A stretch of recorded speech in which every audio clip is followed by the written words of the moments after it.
Most people know Avatar Yangchen as a peaceful and loving, albeit a bit blunt, air nomad avatar who served long before the time of Avatar Aang. And from what we see of her in the original show, you wouldn't be wrong in thinking that she was one of the closest avatars in terms of morality and in terms of actions to Aang. However, when we look to the books and the further canon, we find out that Avatar Yangchen was actually one of the most brutal and sociopathic avatars in the history of the Four Nations. So today we're going to break down all of the reasons why Yangchen was actually a sociopath. So hit that subscribe button for more Avatar lore just like this, and let's get into it. Every airbender in history was raised to believe that life is sacred and that violence is always a last resort. Yangchen, however, broke that teaching so many times in ways so calculated that the world she helped build has spent centuries trying to forget that legacy and remember her as a saint instead of what she actually was. Yangchen is usually introduced as the most spiritually accomplished avatar in history. She mastered the avatar state faster than almost anyone before her. She was worshipped as a living god across the Earth Kingdom, and statues of her still stand in temples that treat her like the gold standard for what an air nomad avatar should be. But the deeper you look into her actual record, the less that image holds up. Behind all of the incense and all of the statues, there was a woman who treated fear, pain, and psychological collapse as tools of statecraft. She didn't just bend air, she used it to break people, and she did so with a calm expression that made her victims think that they were the ones losing their minds. So here are all of the actions that reveal who Yangchen really was underneath all of that myth. The first is her use of suffocation as a weapon.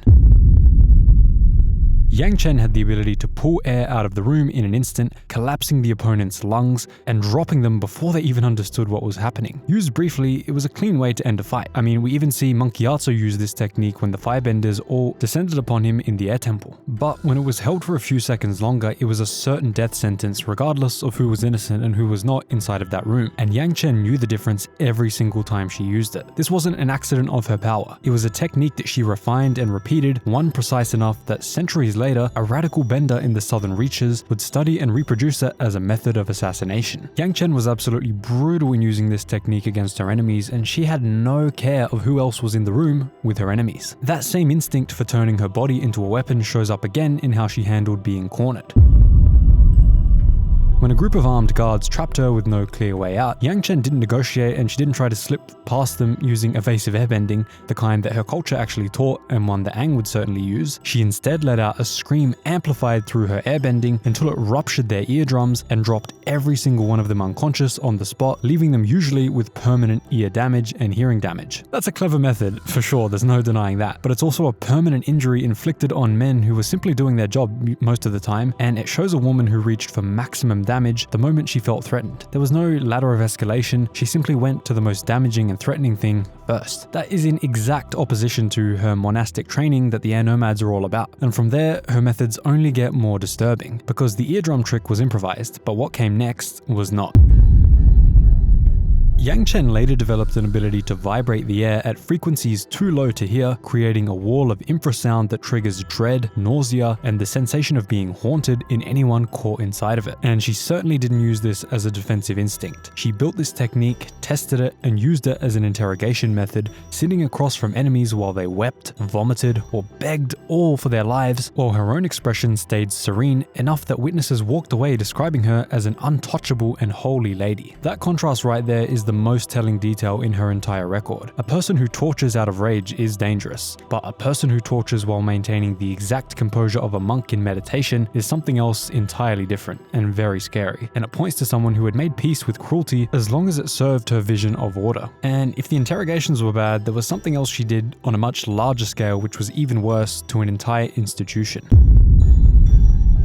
Yangchen converted the Northern Air Temple, one of the most sacred sites in air nomad culture, into a covert prison. Combustion benders were held there in a sensory deprivation environment for years. They were cut off from light, sound, and any form of human contact, while Yangchen forced pacifist monks who had taken vows against violence to serve as their jailers. This is the clearest evidence that she understood exactly what she was doing and chose to do it anyway. She wasn't ignorant of air nomad values, obviously, because she was one, and she was the avatar on top of that. She knew precisely what she was violating, and she decided that global security mattered more than the sanctity of her own people's home and of their own spiritual beliefs. However, the backlash to this was severe enough that it eventually got her banished from the temple that she had turned into a black site, a rare instance of her own culture drawing a line that she had already crossed. But again, she had no remorse for turning literally the Northern Air Temple into a torture chamber. This is in exact opposition of what Aang would have wanted to happen there, as we see when they were just using it as a bathhouse, which is something much more innocuous. Equally as disrespectful, but certainly much more innocuous than having a literal torture chamber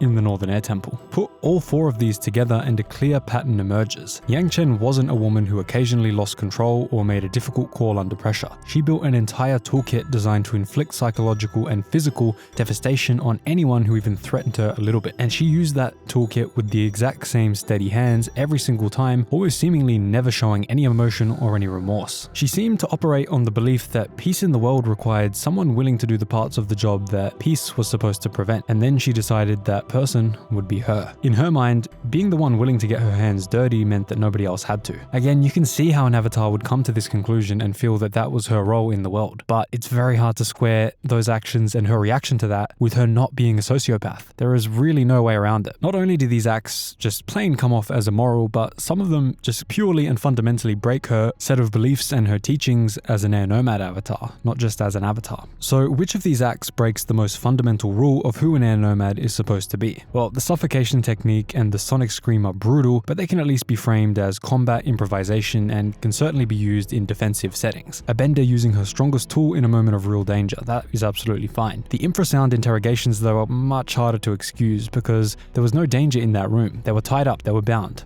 they weren't going anywhere. Only a captive audience and a calculated decision to make them suffer for information. But the Northern Air Temple stands apart from all of it. That wasn't a decision made in the heat of a fight or even in a tense interrogation when you don't know what's going to happen. This was a sustained, years-long policy carried out inside of the most sacred space that her people had, using monks who had dedicated their lives to non-violence as her instruments to do this. Air nomad culture was completely built entirely around the refusal to cage another living being, and Yangchen didn't just break that principle once. She institutionalized breaking it in the one place that it should have been the most protected, in her home territory, and in the most sacred place in that home territory. So that is the answer that this record actually points to. Yangchen certainly wasn't a saint who occasionally made hard choices. She was a woman who understood that legends get written by the winners, and she made sure history remembered the incense instead of the interrogation room. She was certainly a sociopath.